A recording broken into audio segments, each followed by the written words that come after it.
Okay, but we're not done here. So let's keep talking about this engagement.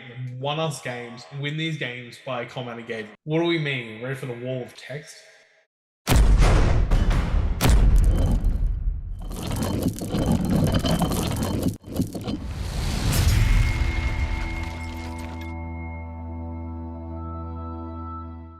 I'm gonna go get my water now that you're hydrated for God knows how long. Jesus What's up, Christ. gamers? Today we are reviewing the Queensland GT.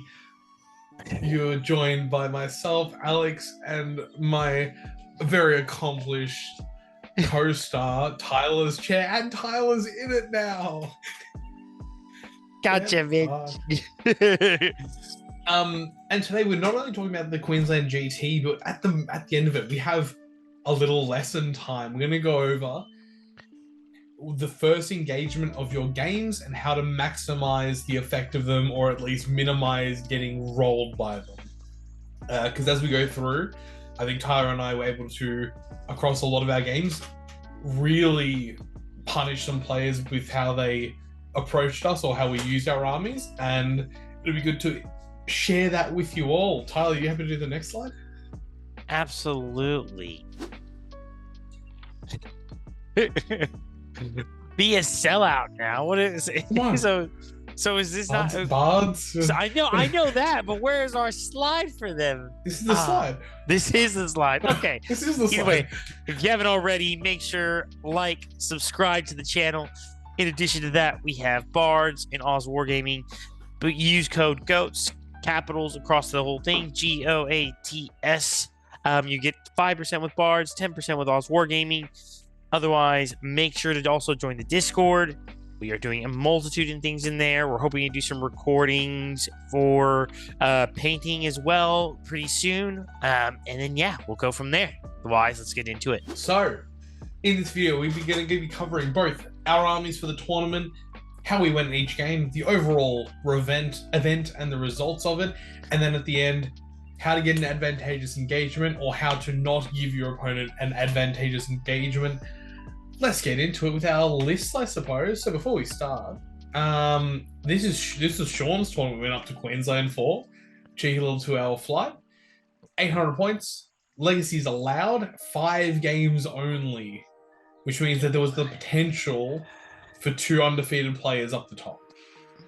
It was by tournament points, so there were major and minor wins, no crushing wins, which was interesting and obviously meant that there was more chance of people on very close tournament points again may become relevant.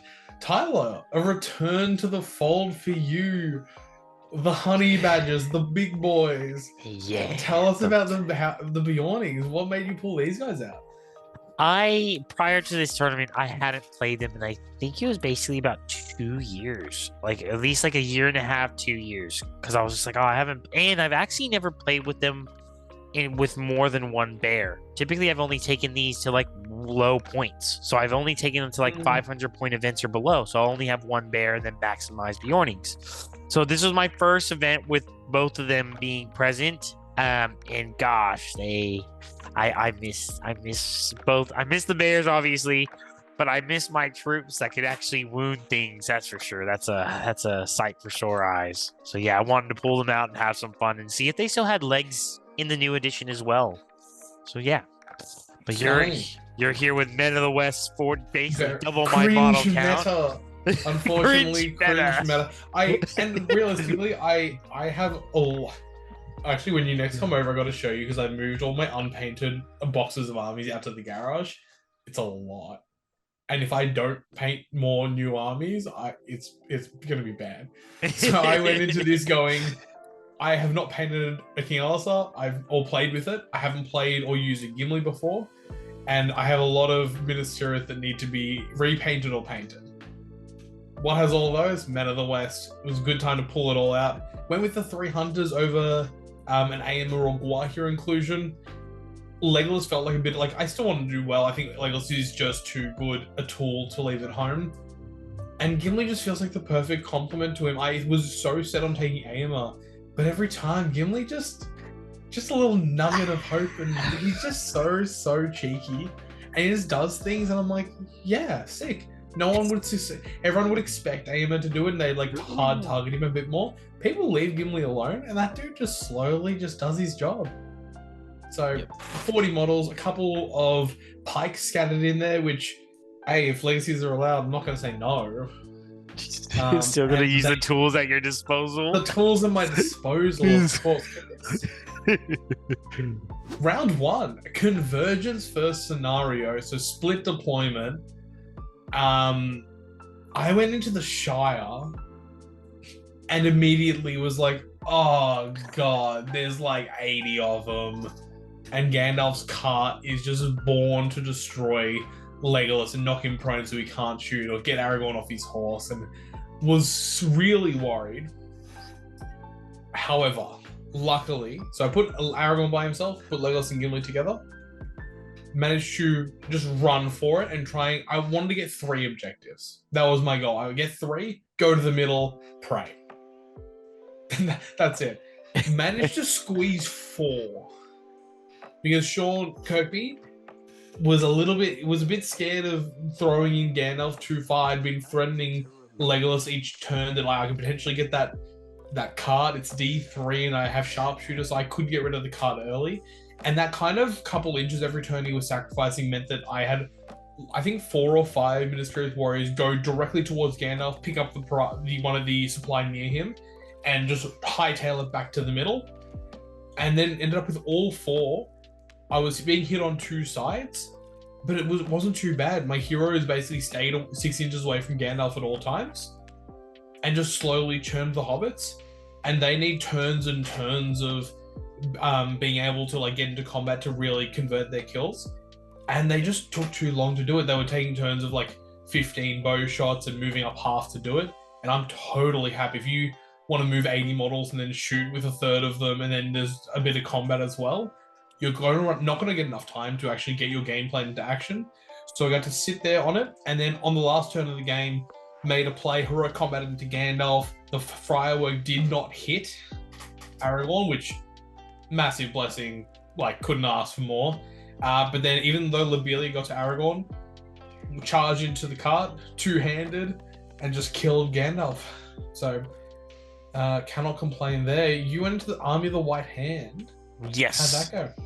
It was interesting. It was very much a very fun game playing Lisa. She was amazing to play against. And it was just very much like a teaching game of being able to sort of advise on certain movements, certain things about just leaving gaps for heroes to actually go through if you wanted to call a heroic move.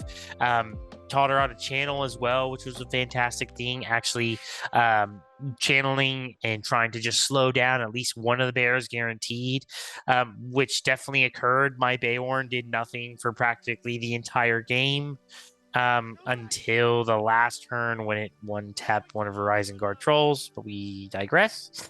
But overall, very much, I got to 2 objectives, and she got to 2. And it was just more so a cat and mouse game because, like, she had to bring him towards the center at some point, and then eventually I was able to get all 4 and bring them to the center. Saruman still survived. I can't remember what the other points were for the actual game itself, but overall, holding the middle. I think it's holding the middle objectives. Break leader.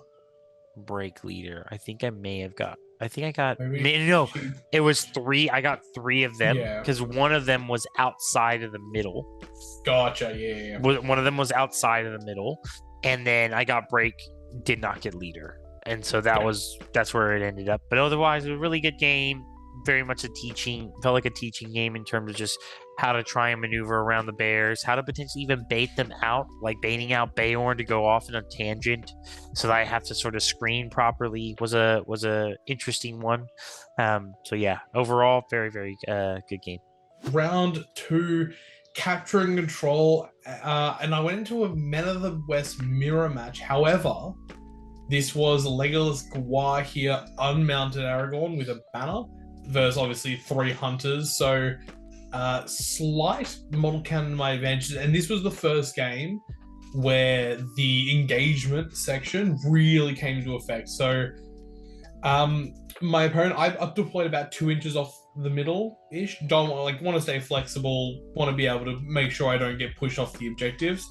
And my opponent deployed about 6 inches off, kind of between the big bridge in the middle and another building. And obviously, this is part of the benefit of it, was I did win the first 3 priorities and let him go first. Turn 1, he kind of swings out, there's no combat. And there's a big bird sitting there who started on the back 12 and then zoomed up. And I went, okay, I have time. The bird isn't going to charge me this turn. There's no pressure yet. I want to do something. So I pull back just out of range of Guahia. Aragorn and 4 dudes goes, hits the side objective. Heroic combat, we kill 5 of 6 guys. Next turn, give Will priority again. And he doesn't full send with the bird while Aragorn's not there. Again, he kind of brings himself up, stays quite passive. And while this is happening, Aragorn heroic moves, brings himself back behind the lines. And again, I just chill. Yep. I've done what I need to. I've held the flank is now down. I've got my home objective, and I haven't had any repercussions for it. Turn 3, Will goes, okay, I'm going to try and step over the objectives, get in your face. Walks in. The only thing that can charge that turn is Guahia. He doesn't charge. So everything walks about 3-4 inches away from me, about 3 inches. Guahia behind the lines, Aragorn a rank back. And I go, cool, you've given me essentially the ability to do anything I want that turn. Everything hits. Gimli and Legolas go into a guy right in front of Aragorn. I get a heap of 2v1s and 4v2s. Right behind the formation. Legolas then puts 3 shots into Aragorn. I think this is the game. Yeah, I rolled 5/5s to wound. Spent all 3 might. Put 3 wounds on Aragorn. Has to spend a heap of fate. Takes the wound. I think it goes down to 1 wound, 1 fate. Heroic combat. Gimli kills the guy. Aragorn. Then Legolas is +1 to wound the next turn.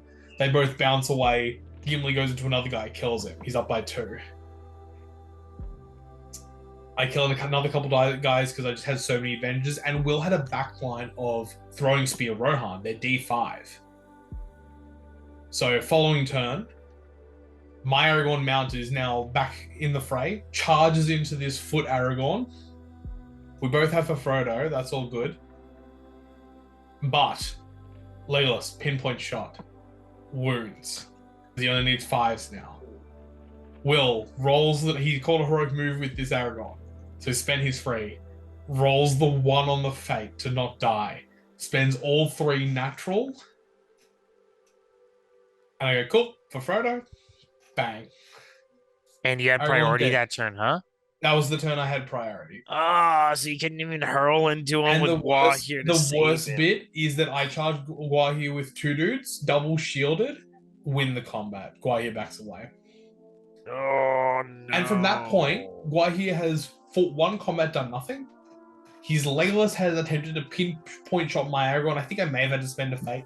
Not relevant. His Aragorn is dead, or even if it didn't die that turn, would have been exceptionally low on resources. He has slight positioning, but I've wrapped around, I've killed 8 dudes. The game was done. At that point, it was just a cleanup phase. Guahia went, I have to send it into your Aragorn. I went, cool. You fly into me, I strike up, you defense. I win the fight, I do a couple wounds, repeat that for a couple turns, and eventually the bird dies. And that was kind of the game.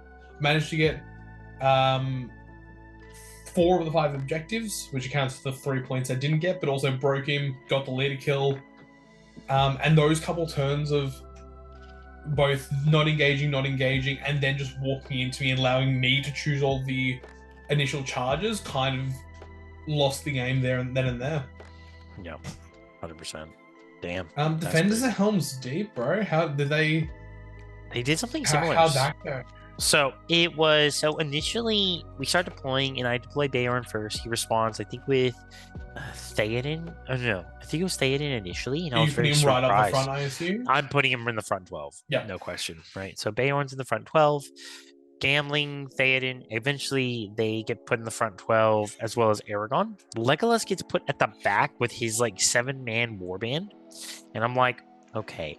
Bear in mind, this person I think only had 35 models.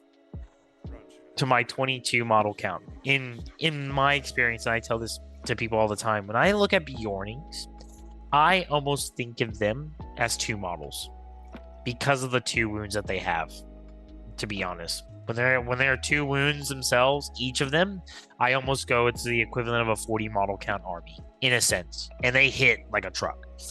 So I was like, okay, you only have 35 models. You don't have the fight value on me. Yes, you have Haleth to match, but he can't be everywhere. And so I then placed Grimbeorn. The first turn priority sort of set the tone for the entirety of the game. And I give the priority to him, and he moves up the right side. Legolas stays at the back, basically about 12.5 inches away. So he gives me the middle, the right side, and I get my back objective guaranteed. Then there's the left objective and his back objective that he's trying to screen off on this area. And I'm like, okay, that's absolutely I was about fine to say, to if try. anything, you want to spread the bears, not just focus on one, because you're happy to fight in one spot and just go from there. So then it basically gave me an optimal transform and charge, and he had Theoden 1 rank deep. And I go, that's not good enough. Interesting. And he had it in a perfect positioning to where it was basically 2 Royal Guard, 2 Spear Supports, and Theoden was in the middle of them. So I literally said to him, I was like, okay, well, first into combat, I'm like, are you going to call anything? He goes, oh, no, I'm not. My heroes aren't in combat. And I was like, are you sure? I believe you should call something. He's like, oh, no. And I was like, I will tell you now, if you do not call something, I will barge and kill Theoden. And he's like, oh, thank you. So he calls a strike. I was like, good choice. Either way, all I did was still just... doing. Did you just do it still? I did not do it because I said I wasn't going to kill him. So all I did was barge, clear them out, go into another 2 to the left side for better positioning to get my Bjornings to slam through even more so, and allow for Beorn next turn to just full throttle hit. And basically it was kind of done deal from there. It was just my Bjornings were able to get 1v1s. The bears were running amok. Aragorn had to spend so much might to try and just mitigate the bears. He really wasn't aggressive enough with his Aragorn where he wasn't striking. Every time he get in contact with Grimbeorn, it was like, oh, I'll just defense. And I was like, I mean, take it off the board. Yeah. I'm like, you need to strength. You need to do something. You're 5'8" with he couldn't. That was the other issue. He couldn't get Haleth into combat because he was using the objective, which was a good idea. He was using the objective as almost like a roadblock to where I couldn't actually sit on it because I couldn't get through. It was out of range. But then Haleth is doing nothing. He's not even in combat. Not giving the fight value buff. Nada. Eventually, just collapses. Everything dies. Aragorn is basically by the way, Legolas is still at the back of the board at this point, not interacting with me at all. I'm just like, cool. Just trying to pop shots in. Pop shots into my... not that guy. Legolas ain't that dude. Pop shots into like 5 Bjornings that are kind of protecting the other 3 objectives that I already hold, and I'm just like, dude, that guy needs to be into the thick of it. You need him to kill stuff. You need him to be shooting and killing Bjornings in the same turn. Like, that's just no question. Either way, he finally moves Legolas up. Eventually, Legolas gets fucking one-tapped by Grimbeorn because Grimbeorn starts clearing, and then Aragorn's the last man on the board, and this guy scared me. Oh my god. He was like, oh, you know what? Now I'm going to start striking. I'm like, oh, of course, now you're going to start striking. So strikes up for 2 turns in a row. Basically puts a hurt on like, oh, are you gonna 2-hand? And if he had 2-handed, he would have killed my Beorn. But he didn't. And I was like, thank God. Either way, he fucking was slowly killing Beorn. I was like, can you stop? Am I about to bitch out of this? Am I about to pull Beorn out and just go deal with these 5 Bjornings? You better pray. Nah. Either way, eventually he doesn't roll the 6. I roll the 6. Clap Aragorn, the game ends, table. But that first turn engagement, honestly, was the thing that dictated the entire game. It gave me, I think it was roughly 7 free kills. Yep, because you just got optimal charge, you got to do whatever you wanted. Optimal charge was 6-inch moving Bjornings. I was like, dude, you're giving me a free engage that I can create 2v1s with Bjornings. Imagine, like, these guys are heavy hitters. 5 dice, high 5 value, +1 to wound, strength plus 1 4, to strength 4. You're gonna get murdered. And so yeah, that was the kicker at the very end. And I just kept hurling into, that was the other thing.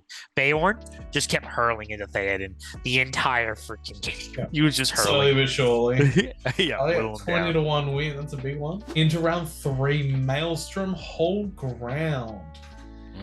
This one was one of the, for me at least, the slow burn game. So I went up against Danny, a Toowoomba legend, the only one from that great mountain to make his way down that weekend. Playing Battle of Fornos, just the two big guys, Círdan, Ranger of the North with some hobbits. I have to go first. It happens. That's just how it is. I think it was ruled that you could spend Aragorn's free might to come on the board. I completely disagree, by the way. It's definitely a special rule. But I think that was the only might I spent. Came on all in one corner. Easy peasy. No, I'm lying. Am I lying? Yeah, sounds about right. Maybe one of them didn't come on, but anyway, they all come on the same side. Danny has the Ranger of the North come on. He comes on kind of 12 inches up one of my borders just to harass, take some shots, try and get Aragorn's horse. The big two, Glorfin and Eärnur, other side of the board, they're going to slowly make their way up. All good. Círdan doesn't come on. All good. Would have loved to know where he is, but that doesn't happen. Turn 2, I march, start moving towards the middle, because I have to go first again, which is a shame. Círdan rolls to come on, rolls a 4. Anyway, and has the choice. Go behind Eärnur and Glorfindel, slowly walk up the board with them. We will meet each other in the middle, get to business, or, and the choice he goes with is harass Aragorn from behind immediately. So, walks on behind, throws a 3 dice call wins, 666. And I go, oh god, that sucks. I do 2 dice in the resist, roll a 5 high, spend the actual might, whatever. And Danny proposes the situation next turn where he goes, well, are you going to let me harass you with Círdan and go towards the middle? Or are you going to turn around and deal with these guys and let me take the middle? And I went, I hate Círdan so much. I'm turning around and I'm dealing with this idiot. So he only gets... So I actually free heroic move on Aragorn just to put him 10 inches away from Círdan. I just didn't want to be anywhere near him, didn't want to even think about it. And Gimli, Legolas, and 15 dudes turns around, goes into Círdan and his warband, takes 3 turns, I think, to take them off the board. 3 turns. In that 3 turns time, 3 turns plus 2 more turns of me returning back to the middle. So there's 5 turns. Eärnur and Glorfindel get just past the middle of the board because they had been trying to take bow shots back at Legolas or trying to hide Glorfindel and Eärnur from getting shot by Legolas. As I'm like obviously shooting into combat with the guys I'm fighting because I don't care about them at the moment. And so I have time to go get them, move back to the middle, and just contest the middle. And I'm like, cool, so Aragorn's still mounted. You've lost 12 plus guys. So they obviously killed the Ranger and the Hobbits as well. And you've gained no positioning. And then it was a matter of the 1 turn before we engaged. I won priority, gave it to Danny. Danny kind of positions up, and I go, cool. So I get to make every single choice now. We hit, again, 2v1s, 4v2s, all in my favor. Aragorn smacks into a flank with Gimli. Heroic combat, fling Gimli through so we can get onto Eärnur next turn. And now there's a hole, and I can just push dudes through and get onto the objective. I have Dominant 2. Next turn, the game ends. Because I break him that turn, the move off happens. Gimli goes into Eärnur. Aragorn goes into his banner bearer, and I don't have a banner, so I'm going to be down the points if I don't get it. Yep. Go into the banner bearer, and I plug up Glorf for a sec. Glorf calls a combat. I call the combat on Aragorn. And his obviously idea is Aragorn goes into... Glorf goes into my Aragorn, and then I can't go and help Gimli kill Eärnur. We do it. I get to go first, thank God. But he's still going to countercharge me and peel me off. I win the combat, kill the banner bearer, dismount, hide around the side of the building. Glorf can't see me anymore. Glorf does not win his combat because he was flat-footed against two D7 dudes who just shielded and sat there going, "You're not going to get us." Gimli wins the strike off against Arnor, two-handing, while Legolas had more kills. So it was 4s to wound, 4 dice. Aragorn had 6 dice, 4s to wound. 1 tap his hit leader. And the game ends. I think I concede... What are those 2? Oh yeah, 2 points because I didn't have the banner. And otherwise had the middle with triple because I had the dominant, and because Aragorn had dismounted, his 3-inch bubble turned on for dominant 2. Yep. And then killed Arnor, broke him, and... Yeah, those couple turns, both the key down behind and then letting me just choose, again, all that turn of letting me choose 1 turn of combats fully, dictate everything, call the combats where I want to, was just devastating. Damn. That's crazy. Wow. You did it with Minas Morgul, though. Is that our boy Noah from Sydney? Noah Kennedy. So he had 58 model Minas Morgul. He had Witch King,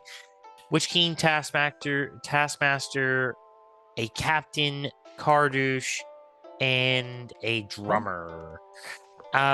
He has to go first. He ends up having to basically spend everyone's might with the exception of Kardouche and the Witch King. I'm curious, do you think that was the right decision, or do you just let it happen and just spread out? Because the bands are only 2 warbands. I just think he should have, there are so many questions. I think he should have just let me just pounce on 1 warband while he gets to the middle and blocks off the middle. That would have been one strat, because it's like I get to then read and react. Either way, I roll a 2 for Grimbeorn. He chooses for me to come on the other side of this hill, and I'm like, okay, that's fine, whatever. I don't care. I can't fit anywhere along his board edge, anywhere where he's posted up. So I'm like, I can't fit there. You can't put me there. You have to put me somewhere legal. Puts me on the other side of this hill, on the same board edge, and I'm like, cool, easy, no worries. Beorn doesn't come on turn 1. I'm like, okay. Was he not? Nope. Sorry, with the realization of what I know happens later, that's crazy. Either way, I'm like, my best chance, because of the terrain, is to try and screen him off as best as I can from the middle and force him to come through 2 little small choke points way further up the board. Either way, we get into the next turn, and I'm like, okay, you go ahead. Like, if you want me to move first, I don't mind. If you want to move first, he wants to move first. He engages 3 Bjornings with some of his orcs, and I'm like, okay, cool, that's fine, whatever. Move some guys up. I go transform all the Bjornings, screen off this section. It's basically 7 to 8 Bjornings, screening off this section to block, to basically provide almost like a pseudo shield wall in essence, and block off the middle, and he can't get through unless he completely wraps around another 10 inches. Beorn comes on that turn. He rolls a 4, comes on right behind, same spot. All the Bjornings come on there, reinforce, and then next turn, it basically kind of cascades from there. He then begins charging me the following turn because he gets priority, and I'm like, I don't care. Go ahead, charge my Bjornings, whatever you'd like. He begins trying to charge my Bjornings, and I'm like, that's fine. Beorn transforms, gets into an optimal position to set up the banner. Grimbeorn's just stalling and just taking space as much as he can. And the Bjornings just got to work. I think it was basically 2 turns of combat of me screening him off, and he was broken. He was done. Witch King failed to win a combat against a Bjorning as well, so he bounced. And he went towards the edge of the board, so he wasn't irrelevant. Eventually, the Witch King comes back. Beorn ends up getting the max hurl distance to hurl into the Witch King, knock him off his horse. And I'm like, cool, that's absolutely fine. Grimbeorn's getting trapped at this point, and my Grimbeorn cannot win a fight to save his life. He just couldn't. He just couldn't win a fight. And I'm like, brother, because he had gotten to the point where I had monstrous charged. He had charged 4 dudes with 4 spear supports and used them all. I had two. I think I had 2 might at that point. I was like, I am actually willing to burn all this might to clear off these 8 dudes, or even 6 dudes. Strike all 4. Any kills you get, you strike the back as well. And I'm just like, cool. And I'll clear out 5 to 6 models easily. If I can get all 8, perfection. Don't win that fight. He does like a wound or 2 to Grim Bayorn. I 6-up save 1, so on and so forth. The last turn of the game, I call a heroic move with Bayorn. He's like, oh, but you can't get anywhere. I'm like, you're right. I can't physically charge anybody. You're right. Transform. It's morphin time. Transform back into a man because I physically couldn't charge anybody. Transform back into a man. Go through the gap. Get to the center. Charge a guy in the center of the board. Basically flying all of my Bjornings in that turn to screen off the middle. And I end up winning just based off that. And then went from there. So overall, obviously there was a point when you got to the board, you saw that many models with the drum and went, he just floods the middle. And I lose. And that's it. So in those turns, you managed to. He spent so much might that he started the drum though. That doesn't cost might. Like doesn't cost might, does it? What was preventing him from getting onto the middle? I guess. So there was the 2 fact things. That he gave you priority. Well, no, he took priority. He took priority. The issue that ended up coming up was basically this: there was only a wall or a trench in a building, and I basically had set up a Bjorning, basically 11-man wall across it with a bear at the very edge. In an essence, and he couldn't get through that. So then the only other option was on the other side of Grimbayorn was this other huge piece of terrain, maybe about 20 inches long, had one little crevice that could get through. Was this the really big Osgiliath one? Not the. Was it an Osgiliath? It was like woodland rocky. It was like woodland rocky terrain, but there was so much scattered terrain. It was like crazy. There was just so much terrain on this board. And so there was this one little sliver in this 20-inch long terrain piece that he could get through. Otherwise, he had to wrap around it completely. So it allowed me to just block everything. And he didn't want to drum because he didn't want to activate at the wrong time and so on and so forth. And I think he was just getting a little bit frazzled with how many guys I was killing per turn. Like he was doing 4v1s against Bjornings, and he was just like, you just rolled a 6. And I'm like, I mean, I have 3 dice, brother. Like, it's not bad, yeah. And I'm wounding you on 3s. So if I'm winning a fight, I'm probably killing one of them. If you're winning the fight, yeah, maybe you kill the Bjorning, maybe you don't. Especially with the 2v1s as well. I was like, eh. So yeah, I feel like the win condition there, you need to like, Witchy needs to go and like kill 4 Bjornings in a turn. Going on to our penultimate round, round 4, because it's only a 5-game tournament. Lead from the front, and I get hit with another Men of the West. So this one is actually an actual 3 Hunters version. Only difference is he has some throwing spear dudes. And no Dormith Piping? And no Piping. Yeah. So I don't know if he had anything extra. No, we were both 40 models, so I don't know where that went. Oh, because he had Ministerious Bowman.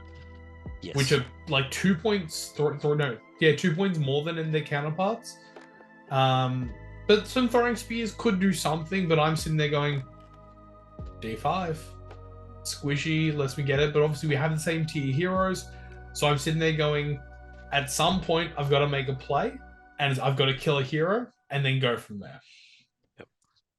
And again, this is another game where I can, and Nick is a very good player. We've played before. He beat me in our top table clash last year. Turn 1, 2, 3, decided the whole game. Yep. Turn 1, we both march up with our Aragorns. We just want to get to the middle. He goes first. His Aragorn is like half behind a rock, half out of the rock. My Aragorn marches up and puts himself behind a hard piece of terrain. Legolas can't see him. My Legolas goes, well, may as well try it.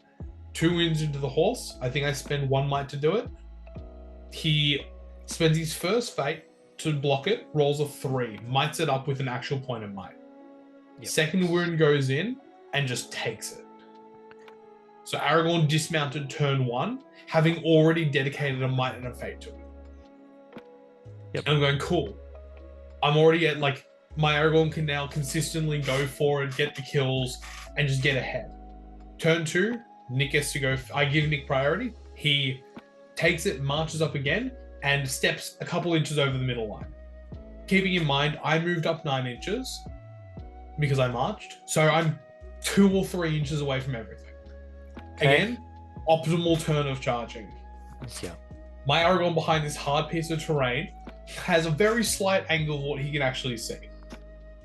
However, the things he could see was a front rank of tin cans and then Gimli in the open. Aragorn goes, cool, me, you, Gimli, let's go. Charges into Gimli. I'm thinking high five value. Well, I don't even need to because he could have Frodo'd back. And I'm like, it doesn't actually, like, technically doesn't matter. Doesn't achieve anything. Yep. Cool. Yeah. Technically, it only matters, like, where the difference will be between us because we're probably going to call them the same turn. And I'm like, cool, high five value, Elven Blade. If I win 8 strikes, winning on 4s, or 3s if I 2-hand, surely I kill this guy.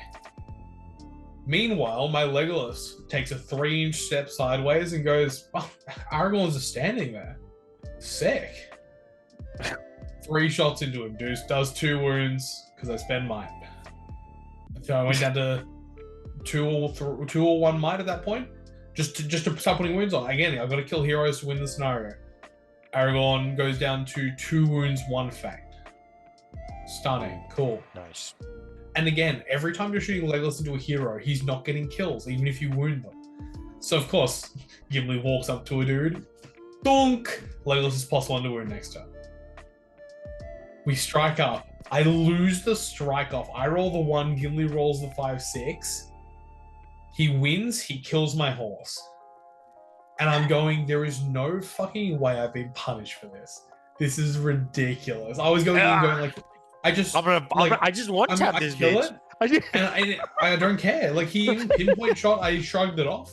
And I was like, dude, I'm gonna one tap you, Gimli, and then I just win. And I'm now sitting here. We've both got a dismounted Aragorn. Obviously, he has less fate and might. But like, he has Gimli still with 2 might right in front of my Aragorn. Like, this is bullshit. This is ridiculous. Thankfully, my Gimli calls a move. We re-engage. I hold Aragorn in place, and Legolas goes, cool. I'm gonna pinpoint shot him. Aragorn goes back into Gimli and goes like, surely. I give him an extra dude with 2 pikes, and Aragorn has 2 pikes. I'm like, surely, I can do it. For Frodo that turn. Like, cool, let's go. I want to hold my left flank because I have no heroes over there, but I'm outnumbered. So, and he doesn't have Aragorn over on my left flank, so I'm like, I want to hold that section for Frodo. On foot, Gimli gets trapped because of just the way the spears were interlocked with everyone trying to get shield wall. He can't do the back way properly. 1 tapped by Aragorn the turn after. I'm like, oh. You couldn't just do that earlier? You couldn't just do that last time?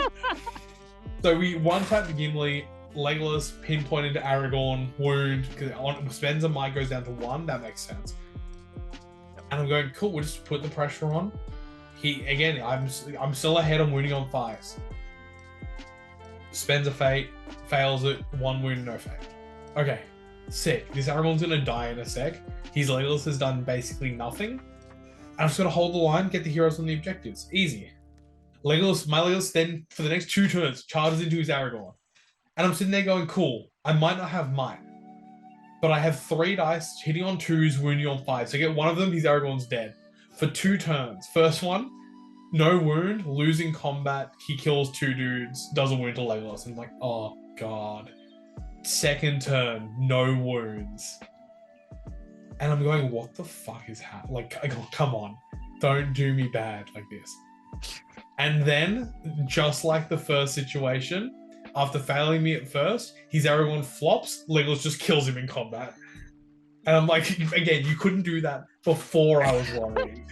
You had to wait and keep me on edge. And it had to tease. Oh, man. And at that point, it was just a matter of, I still have an Aragorn, Legolas, and a Gimli. He has a Legolas and some dudes and a lot of D5. Yep. And I just get to work, kill them all, put them on the objectives. My Gimli goes and taps his Legolas, because he can't do much to Gimli. Yep. And then put myself on the objectives. I think Nick got the 2 points, because again, we both didn't have banners. But yeah, a massive 20-2 for the Men of the West blood clash. You went Nice. to a Battle of Thornos as well, not the same one I did, but No. a dear friend Jade. Different one. So I played Jade, fantastic bloke, love the guy, chat as hell. We get into the game, and I'm like, oh my god, the fact that he has 4 heroes this is the one kill scenario Here's the I monster did not hero, want. monster I'm like, hunter. these fucking monster hunters. I'm like, I've played the list, I know what it does. I'm shitting my pants. My great bows, I've never seen great bows do work as much as this game though. This game, they were on it. I was very impressed.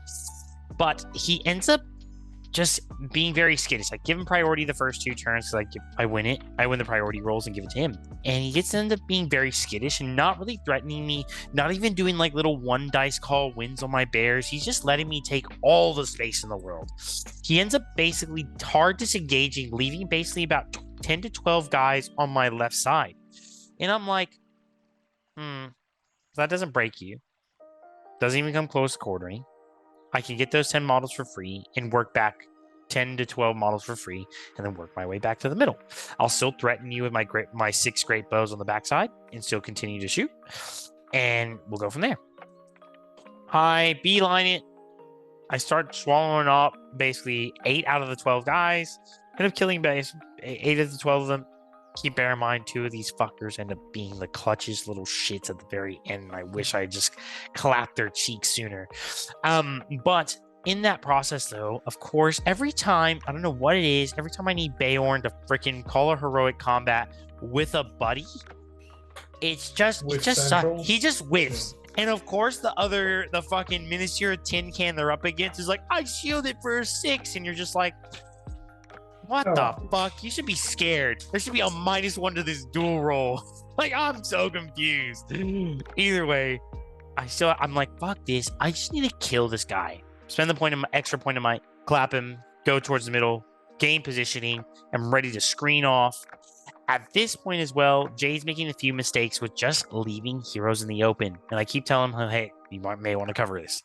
Eventually, he leaves the Range of the North uncovered with my 6 great bows not having to do that turn. I was like, cool. 3 shots, 2 hits, 2 wounds, take him off. Done. Yeah. Easy, no question.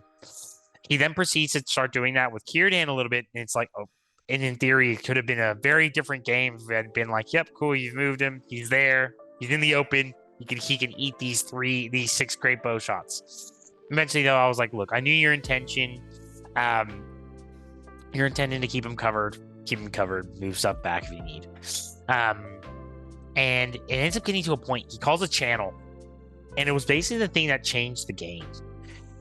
Because he calls a channel, I'm like, okay, easy. He targets Grim Beorn initially, changes to Beorn though, because then he realized what he could do, and I was like, oh shit, here we go. Changes to Beorn. Fucking, I'm like, I guess I have to throw the kitchen sink at this point. Roll 4 dice, get a 5 high, and I'm just like, last might point. Oh, last might. So I was like, cool, I'll just spend it. He ends up solo bolo charging Beorn alone with A. Arnold. And I was like, interesting. Okay. I guess if you strike, you have 2 might in the reserve. No worries. Understand? I wouldn't have, but it's okay. But I like that. But we like aggressiveness. Glorfindel by this point is also on 1 fate because my great bows are also pummeling him with freaking just great bow shots, and I'm just like, oh my god, these guys are menaces. It ends up getting to a point where basically it ends up being the end of the game, and I have to make a play. And I have to barge to get to the other objective, to get that on my own, and then basically try and neutralize it. It ended up being, though, I actually should have barged Arnor off the middle, gone for his banner, killed the banner, and then I win the game because I wasn't broken. Break on unbroken. I have 1 objective because then I barge Grim Beorn to the other objective, and I neutralize the middle. He gets the one with Círdan, but I win and break, and then I get 1 objective. And that was the game changer. So it went from me not realizing about the banner VPs that he was obtaining. Yeah. And then he got that 1 point swing, and it was like, dang. But overall, fantastic game. I think the fact that he gave me so many models for free and I didn't lose anything in the process, that's where I had a very big discussion with him about that. I'm like, I understand to a degree what you could have done, but he gave me so much space and board presence that I literally basically blocked. I had the left one guaranteed if I needed to go back. Yeah, All I was it's not doing like was, it's bait. it's not bait. It's not like he's not doing anything on the other side to like counteract it. No, it was just free. He just kept trying to kite around, and I was just like, okay, that's fine. Yep. He also got some very lucky engages with his knights. It was like his knights were going into 2 Bjornings each, winning on winning or rolling 6s, and then going to a roll off and winning. And I'm just like, I understand a couple. All of them? Nah, now I have questions. But dice are dice. You can't always rely on the statistics side of it. But overall, fantastic game. Round 5, final round. Thematic matchup. I went to Jude's Black Gate in Assassination. I had played this matchup with him already. This is double Troll Chieftain, Mouth Taskmaster, 36 models, double banner as well. Yep. It's good. And again, this is like we're both fight 4, except for that one for photo turn. Double Troll Chief being fight 8 is not a cup of tea for any of my heroes. The only thing going for me is it's Assassination, it's Dark of Night, and I have a Legolas. And Jude is pissing his pants about Legolas existing, and I'm going, I guess, like, you walk up to me, we'll get into combat, and then we'll see what happens. Which is, like, yes, but, like, tastefully so. Unfortunately, Jude, I think was clocking, again, how much Legolas does, that the March had both Troll Chiefs try and make a play for my right flank, which is where I had Gimli. I had Aragorn right in the middle, Legolas on the side. I hadn't called anything turn 1, didn't call a march or anything to be able to reposition, because he marches up basically a full 9 inches towards me. The 2 Troll Chiefs on one flank, and then you kind of have the Taskmaster on one flank, like a rank deep, and the Mouth behind them. And I had chosen Legolas to kill the Mouth. Again, I thought the Taskmaster was like too bait. I reckon it's like the Mouth is very much gettable. We can make that happen. Yep. And I'm also very aware that most likely I was thinking Legolas is going to be his target. I'm pretty aggro with him. I didn't have armor on mine, so D4 against strength 4 +1 to win Morannons. I just had to be and also Pearls being D6, strength 6. Had to be very aware of it. So anytime the heroes were engaging, I was thinking about heroic combats, get out of range of the trolls, don't get hurled at.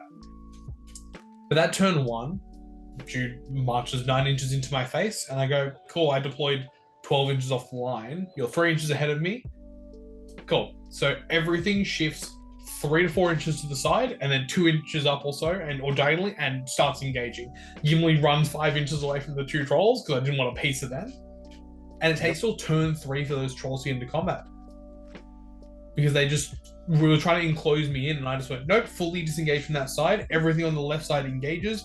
Aragorn gets to combat, Legolas gets to combat. I call a free combat on Aragorn because I hadn't spent it yet. And the Taskmaster's a rank behind. I've actually got someone in combat with him because he left a gap so he could heroic move next turn. So he's pinned. And I go, cool, what's the plan? And he goes, I guess I'm going to have to... And he also failed the Taskmaster check for the Mouth. So the Mouth also on 1 mark. Has to call a combat on his Taskmaster to try and get out. Fails the combat. I think I win. Fails the combat, but in the process of backing up, manages to cover the Taskmaster up. So Aragorn kills 2 dudes, goes, kills another 1. Taskmaster's exposed again. I'd wrapped around the side of this formation, gotten a couple more kills, a lot of 4v2s that caught Jude off, where again, just like a couple millimeters off, and you just get them into the control zones. And from there, it was just about leveraging that position, crushing that flank, and trying to tap the Taskmaster and or the Mouth. I wanted to keep Jude guessing. He wins the next 2 move-offs. First one he calls with the Mouth, fails the Taskmaster check again. Thank God. Every practice game we'd play, that Taskmaster was going insane. This game failed the 2, thankfully. So Mouth is now out of might very early, but he manages to hold me off for a couple turns. But those trolls was thankfully being mitigated. They were stuck kind of behind a fence, and they could have gone over it, but obviously they can't. I've got models on the other side as well, so he can't just cross over. So he needs to either barge or reposition around the flank. It's going to take too many turns. And obviously, as soon as they have to start calling moves, he can't just reposition around the back because everyone has to follow him, and it's going to destroy his formation. So those trolls are sitting there on that flank essentially the whole game as I'm just slowly churning and burning the other side. The Taskmaster ends up escaping over the fence towards those trolls. But thankfully, my target's the Mouth. Start putting some shots on. I actually end up sniping. I was thinking about it, and I was actually considering, because Layla shoots him, and I'm like, do I get for the horse, or do I go for him and try and get the early wound with my assassin? And then I just thought about it and went, no. A kill is worth more, whoever it's from. A kill is 9 points, the wound is 6. Get the horse so he can't run away. Aragorn, their heroic combat sends it into the Mouth. It means they have to hurl into Aragorn. I get hurled into. Lose my horse, go prone, whatever. I stand up because the Mouth doesn't win the combat. Next turn, go in, heroic combat, kill the Mouth, bounce back. So I've gotten the kill on the Mouth, 9 points locked away. I just need to hold on to my 2 guys, and we're fine. We break each other relatively soon after. It was the first game I actually broke. And from there, it was just, again, mitigating those trolls. I did not have to go to combat with any of my heroes into the trolls, thankfully. And it got to the point where I didn't even... I probably should have called it earlier in the game. I did not call for Frodo. I don't think. Or it was like the last turn of the game where it didn't really matter. Gimli and Legolas go into the sunset, start walking up the other end of the board, while Aragorn just kind of holds everything in place because I'm still fearless. And that was actually it. It was... We both broke each other for 1. Broke each other for 1. There was another point somewhere because we both kept our assassins alive because he chose to get his troll chief to get into Gimli, and then I had the 9 points for killing the Mouth. Damn. No, that was my game. But again, that first turn engagement just kind of decided the game, and he had to spend a might to call a kind of meh combat on the Taskmaster, which didn't even work in the end. Yeah. And from there, just leveraging my position and the pressure Aragorn puts on the board. Yep, makes sense. Cool. You had to deal with the man on the card. The Shire. God dang. Holy mackerel. I remembered some of the rules because Alex has played it, and I was like, yeah, cool. I know roughly what you do. I know the big firework. I know this. I know that 2 of them can't affect me. Of course, I forgot about the 3rd one that freaking obviously can affect my monsters. But there's just so many of these freaking hobbits. They all look the same. So I'm like, oh my God, which one am I choosing? I go, you know what? Cotton's looking spicy. That guy in the left corner. Yeah, because he wants the spear support. Because there's like one spear support. Let me spear support. So either way, we get into it, and I'm moving up. Obviously, Dark of Night is not the optimal scenario for this, and of course his hobbits are moving pretty fast. They're moving their classic 6 inches and so on and so forth. And then we had the first turn of shooting.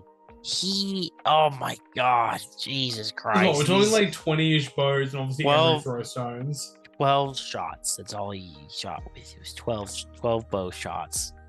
10 hit. Oh no, all 12 hit. 5 Bjornies got taken off. And I was just like, I don't like this. This is not good. When someone else's dice spike, you're like, nah, unacceptable. Nah, it's not that it's unacceptable. I was just scared for my life. Either way, we finally get into combat, and the card is just doing work and then some. And I'm just like, because which one's he choosing? Which firework is he choosing? So it was a big one. Initially, I was like, yeah, I guess I'll just eat shit. Yep, go ahead, no worries. Go prone and fucking pray that I roll a 6. My Bjornings are still doing work, though. They're carving through the hobbits, and Beorn's just killing like 1 or 2 hobbits a turn because his courage is also just insane. Yeah, coming mitigated and rerolls. Yeah, I was like, oh, I have this cute rule. Ursine Fury. He's like, I don't give a shit. Don't worry. Okay. Yeah, I guess go fuck myself. But either way, after that turn, I was like, cool, I've shedded the big bad firework. You didn't wound me. I'm ready. I can keep going. No worries. Then he's like, oh, -1 to the dual roll for Grimbeorn. I'm like, huh? What's that? What's that? What are you talking about? You know? So I'm like, what are you talking about? So here's myself just scrolling on my phone through the rules going, is that legally legit? obtained rules, yes. Mm-hmm. Yes, absolutely. And I'm scrolling through and I'm just like, what the? This thing can affect monsters? All the other ones can't affect monsters, can't affect monsters. I'm like, yeah. And then this one's like, yep, it's definitely going to affect monsters. I'm just like, okay. I guess that's the way this is going to go. So it ends up being a couple turns of that. I then am like, he's done a misplay. He's charged 4 hobbits in. Tolman is basically about a 3rd rank deep, but he's doesn't actually have 3 ranks. He's just like levels wise. There's 4 hobbits, then 4 hobbits, then Cotton. And I'm like, this is it. I have to spend the mic. Oh man! So I'm like, here we go. I'm Moses. I part the Red Sea. Freaking all 8 freaking hobbits back away into their assorted directions, and I go, cool. You, me, Cotton. Let's get it. Roll, win the fight, kill him, get my assassination target, and he's just trying to carve it back. Bilbo puts on the ring, rolls a 1 for the first ring check, so I get him 4 inches out of dodge. His hobbits are trying to make their way to the fight, and every hobbit that's coming at these Bjornies is just killing them. So yeah, I end up getting Kill with your assassin? Kill with my assassin for 12. I think I put a wound on Gandalf because I ended up hurling eventually into the cart as well and got rid of that. And I did a wound. His target's alive and your assassin's alive. Yep, yeah, and that was it. And then he broke me and I broke him. So that was it. Sick. So, off the top of my head, you had 3 majors, a minor win, a minor loss. I worked out with 4 major. No, just 5 majors. Just straight up. Tyler, you and I fucking double podium, baby. Yeah. So I managed to walk out 5-0 as the winner. 129 tournament points is fucking ridiculous. Crazy. Holy shit. 89 VP scored, 9 conceded for a +80. Tyler in 3rd, 4 wins and a loss, 104 tournament points. 63 VP scored, 14 conceded for a +49. And the thing I realized when I was checking these scores, 2nd, 3rd, and 4th all on exactly 104 tournament points. And it came down to VP scored. You were 1 behind 2nd. Yes. 1 measly VP. Big sad. You just stop playing with your food against Jade. Yep. But it was a good tournament nonetheless. Oh, 100% had fun. I've never not had fun going to Queensland. Just a different community, just getting to hang out with them. It was 56 players, I think. All up 60, right? Or no, maybe no, because it's dropouts. So it was 56. No dropouts. Jay, the freaking little schnitzel. Grudge match dodge, crazy. Yeah, true. Grudge matching Tyler and then dodging the whole tournament. Damn, different gravy, huh? Yeah, couldn't be me. Okay, but we're not done here, so let's keep talking about this engagement thing. So, how do we try and win these games by combat engagement? Generally in your games, someone's going to be moving towards the other person, or you're going to be moving towards each other. And the things that make that happen is either someone has shooting and you go, oh, fuck, I don't want to get shot anymore, I should probably go up to them and stop them. Or the objective tells you you have to move get towards each other. Like, when we play lead from the front, you probably want to go for the objective at some point and get your heroes onto the objectives. Yep. Cool. And obviously priority matters on those turns. You probably want to give your opponent priority. They move up into range and you just get to charge them, and it's easy. So priority is usually given to your opponent, especially if you win a lot of the early game rolls, as it allows you just to sort of read and react to their movement. And it also allows, like, as soon as there's a potential for a majority of armies to end up in combat, at the end of the movement phase, you should be thinking of or considering the following. So you have If you move the majority of your army within charge range of a majority of an opponent's army, they will highly likely take advantage of that and charge.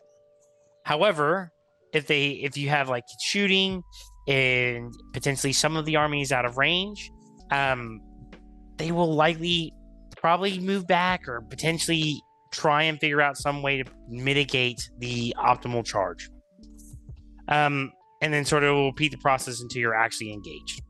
The only thing that we do have here is, however, often an optimal engagement will have a greater effect than one more turn of shooting. Consider the following, which will be on the next slide, I'm assuming. And obviously, you want to. They also will usually only move back if it won't disadvantage them scenario-wise. You're playing capture and control, like you're on the 12-inch line. You've taken 2 turns of shooting; they're up in your face. Moving back another turn is starting to get really rough in terms of the scenarios. They're probably gonna go. Even if I have 10 more shots, is that really going to do enough than me conceding all these objectives? Yep. So consider some of the following. So I've just gone up on cheeky tabletop sim and dropped a warband of Minas Tirith guys with Legolas and a warband of Morannons with the Mouthless Sauron. So in this situation, Minas Tirith wins the priority, and they reasonably should give it to the evil army. And you can see they're not in charge range. If they merely move 6 inches up, and you can see now that at the furthest point apart, they're 5 inches, which is well within charge range. And hopefully, Tyler, you can adjust the where our little boys are so they can see the third picture. But it means the good army gets to fully decide how to engage and where to engage. So you can see the 6 Morannons on the right have not been touched whatsoever, because why would you? You're not going to... It is not ideal when you have the choice that you would just go into 1v1s and 2v2s. Especially with these guys, when they have fight 4 as well, you don't wound them as well. No, you need to take the advantage, and here you've created a 4v2, and then Legolas and a friend on 2. You've left this guy in the middle unengaged, and we'll show you on the next slide how to do that. And then again, a lot more, you've got some guys around the back into spears. This is awesome. Obviously, you're probably not going to get a lot of those traps because the evil player gets to decide. And they're going to try and do it in an order that will allow them to untrap themselves. But this gives you the best chance of not only not losing models, but taking enemy models off the board before they get the chance to do anything. So we're in this engage. We've set it up. We're going to try and get as much of a good engage on these 8 Morannons here. What we're going to be trying to do is get as many 2v1s as possible, and I'm going to show you guys how to leave dudes exposed and not actually fighting for a turn. So guy moves in, charges this control zone, and doesn't actually touch this guy here. Okay, because you get to choose which one. This guy joins in, and again, now it's a 2v1. This guy hits both control zones, chooses to go into this second Morannon here, again, does not touch this third one. Move in, leave a cheeky gap, but he might have to readjust that because he's bad at eyeballing it. But again, leave a gap in. We've now created some stuff. We bring in the spears.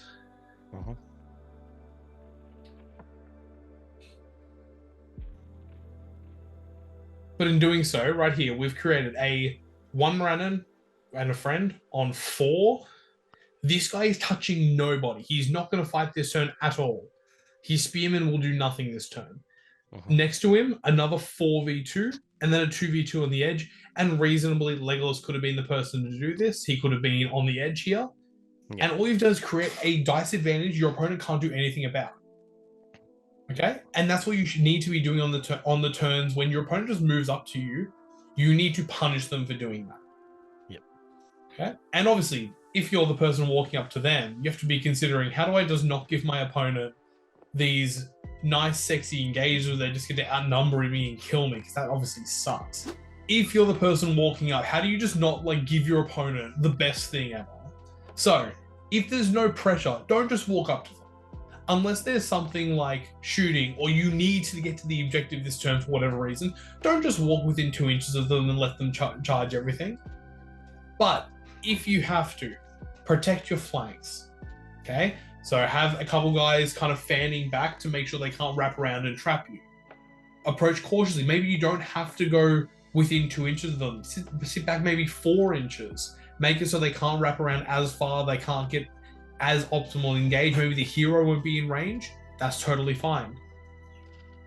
Could they set up a heroic combat to go into your heroes? In that instance, if Legolas hit a flank Moran and got some guys in call to combat, is there a chance he just sends himself into the mouth of Sauron? Could you wrap and get into the banner and maybe take their banner out? You cannot. That's an unacceptable risk. You need to be protecting.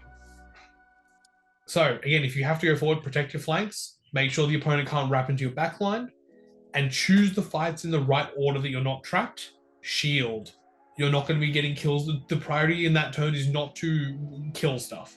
It is to get into the next turn, having suffered the least amount of casualties possible, and then you're in a fair fight. Thirdly, cav heroes. Hide your heroes. Don't just walk up, have your hero in the front and go, oh, look at me, and then Aragorn hits him in the face. Okay? Option is either have him behind the lines. In that picture, we had the Mouth of Sauron. He's just chilling out the back. He's not going to get charged that turn no matter what. Or if it's an infantry hero, have him in the second rank and then just have a gap in front of him when no one's in front of him. He can't get charged by a cavalry model, but next turn he can charge out of that hole. And again, that hero could also just be sitting on the flank if there's no big hero that will charge him. If it's Gimli walking up to a captain of Rohan, have him out the front, maybe on the corner of a formation, and go, cool, I'm going to make sure that you don't get around my formation because you have to charge me, and that lets me heroic combat or kill some dudes. Okay, Tyler, if you're in the advantageous scenario, you have all the shooting, you have all the good stuff. Yep. How do you go and punish these armies that walk up to you? What do you do? I would probably still take the optimal fight, sort of just as you could have sort of shown, and still have a lot of my archers still shoot that turn at different parts of the opponent's battle line. To be quite frank, so like I played a lot of Lothlorien for a long time. I'm a very big fan of taking the fight to, especially along edges, and trying to clear at least an area within combat as well, and then having my read and reactive bow line that can still shoot that turn and still be within range. So if you have to still move up to then assist the initial engage, move up half, take your bow shots. But yeah, I would still be taking my bow shots, but still trying to maximize as many guys, just as you showed, create as many 4v2s, 2v1s as possible. And if you have the ability to gain some sort of +1 to wound, whether it's with elves or something else that has the ability to two-hand, you can do that as well, to try and really crunch on edges of a formation itself. That would be what I would do if I had the shooting and they are consistently walking towards me. So, yep, brilliant. Obviously, that involves some things, especially the distance you're away from your opponent. So, you want to set up a bit out of 6 inches of your opponent. So if they're going to move the next turn and you have the chance, you set them just outside 6 inches, yep. You get to shoot them, and then the next turn they can't charge you. And again, you get the situation where if they move forward to get into you the following turn, you get to go in, choose all your fights, and get as many advantageous combats as possible. If it's multiple turns away, be aware they might heroic march. If someone has a drum, they're obviously going to heroic march every turn. So maybe you need to think about that. 15.1 inches away allows you for them to move 9 inches up and still be out of 6-inch charge the following turn. If you have the luxury of that, that's very much a destroy the supplies to the death, those sorts of scenarios where you have plenty of time to set up and just shoot. And also assessing, are you going to gain more by moving back and shooting or just taking the optimal charge? I think Dale players get caught into this sometimes where they're like, I'm just going to shoot. That's the best way to do things. No. Shooting is just like free strength 3 hits. That's cool and all. But what if you just go into combat and you have +1 to wound and you have a bunch of dudes and everyone can fight? Okay, so sometimes when someone moves up, assess, okay, am I actually gaining something by shooting this turn? Is there still a Boromir I haven't taken off the horse and I really need to take him off his horse, otherwise he's going to ruin me? Maybe. But otherwise, take the engage, get into combat, take those, and just try and get guys off the board. Final thoughts. So when you're playing your games, determine, will someone get the chance at having an optimal engage? If it's you have the shooting, you have the positioning, make sure you're where you want to be on the board, and how long can you delay before it's going to be detrimental. If you're going to be giving up objectives, make sure that, okay, at some point you just have to give it up and just go for it. If you're the one having to run towards your opponent, Make sure they don't get as good an engage as possible. Make sure you protect your flanks, your heroes, your banners as you get in closer to them. When you get the optimal engage, understand how important it is. It allows you to threaten your opponent any way you want and they cannot respond. Get you out numbers, set up heroic combats, isolate parts of their formations. If you can threaten any heroes and make them do heroic strikes or heroic defenses, you're winning on resources. It's a massive W for you. Tyler, before we go out, any thoughts? I know we've just lore dumped some heaps of strategy onto the end of this, but I think it's very important. I think games can swing the balance based on these engagements for sure. Yeah, what do you think? I think that pretty much summarizes a lot of what we kind of had at Queensland and just other games, other tournaments in general, where it's like we get to, anytime that you're able to dictate engagements or mitigate your opponent's engagements, because you're not always going to have the optimal army going into every matchup. You're going to have your moments where it's like, oh man, I'm sitting across the table against an 18 bow, 20 bow list. How do I deal with this? Do I just have to eat turns of shooting? It's like, yes, you're going to. And then once you get there, the probability that they're going to try and take an optimal charge and go and try and do exactly what we said is highly likely. But you can also have a crackback, an option, a way of mitigating it itself, and the same thing vice versa. It's a game of back and forth, and you can try and apply some of these things to y'all's future games and hopefully see some good results from it. 100%. Well, that's it. We gotta leave. Yes. So, from myself and my esteemed colleague Tyler, thank you for watching, and we will see you next time for some more MESBG content.